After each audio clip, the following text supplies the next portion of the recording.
இந்த 50,000 நம்ம 50,000 மாற்றுறோம்னு வச்சுங்க. உதாரணத்துக்கு 50,000 50,000 மாற்றினா நம்ம எடுக்கிற மெத்தடில் வச்சுருந்தோம்னா வருடம் கையில் எடுத்துடுறோம். 3,500 கையில் எடுத்துடுறோம். இங்கே வரக்கூடிய மியூச்சுவல் ஃபண்டில் 5,000 வெளியே எடுத்துடுறோம். அடுத்த வருஷம் எடுத்து இதை சேர்ப்போம். எப்போ 50,000 சேருதுன்னு பார்க்கலாம். அப்படி எடுத்து பார்த்தீங்கன்னா எவ்வளோ நாள் ஆகுது உங்களுக்கு? 3,500 வரதுக்கு 10 வருஷம் ஆனால் கூட 35,000 ஆகுது. 12, 13, 14 வருஷம் கிட்ட ஆகுதுங்களா? திருப்பி அதில் போடாமல் நம்ம எடுத்து கையில் பீரோவில் வச்சுக்கிறோம். அப்புறம் வந்து ஒரு 13, 14 வருஷம் ஆகுமா? 10 வருஷம் 35,000, இன்னொரு 15,000 வரும். இன்னொரு 4-5 வருஷம் பொறுத்து. ஒரு 14, 15 வருஷத்துக்கு பிறகு தான் இந்த 50,000 ஒரு 50,000 மாறிக்குது. அதே மாதிரி மியூச்சுவல் ஃபண்ட் எடுத்தால் உங்களுக்கு அது இன்னும் கொஞ்சம், ஏன்னா அங்கே 5,000 வருது.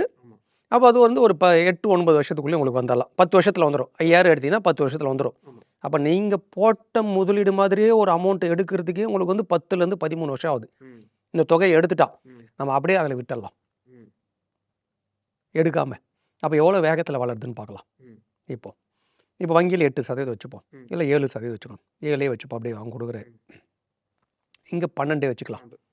இப்போ இதுக்கு ஒரு ஃபார்முலா ஒன்று உண்டு. இதில் 72 ரூல் 72ன்னு ஒரு ஃபார்முலா உண்டு.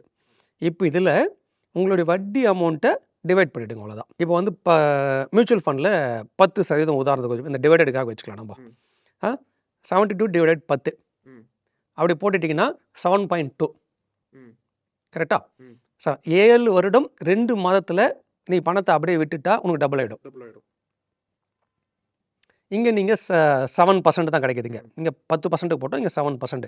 அப்போ 72ல் 7 போடுங்க. 10லேருந்து ஒரு 12, 10 வருடம் கிட்ட வரும். 10 கிட்ட 9.25, 9 கிட்ட வரும். கரெக்டாக துல்லியமாக பார்த்தா. அப்போது இப்போ இது இங்கே 9லேருந்து 9.25 டபுள் ஆகிடுது. இது 7 வருடம் 2 மாதம், இது 9 வருடம் சில மாதங்கள். இப்போது நம்ம இது நார்மலாக நம்ம கையில் எடுத்தால் 13, 14 வருடம் போது மியூச்சுவல் ஃபண்டு 10 துல்லியமாக 10 வருடம் ஆகுது. 10லேருந்து 12. இப்போது இது 7 வருடமாக 3 வருடம் குறைஞ்சிச்சா? இங்கே ஒரு 3 வருடம் குறைஞ்சிச்சா? அந்த பணம் இதுதான் காம்பவுண்டோட பலம். நான் சொல்கிறது ரொம்ப லீஸ்ட்டு போகிறோன்னு வச்சுங்களேன், அது அதிகமாகும். நம்ம லீஸ்ட்டில் சொல்கிறோம் ரொம்ப. அப்போது இந்த தொகையை எடுக்காமல் இருக்கிறது தான் புத்தி செலுத்தணும்.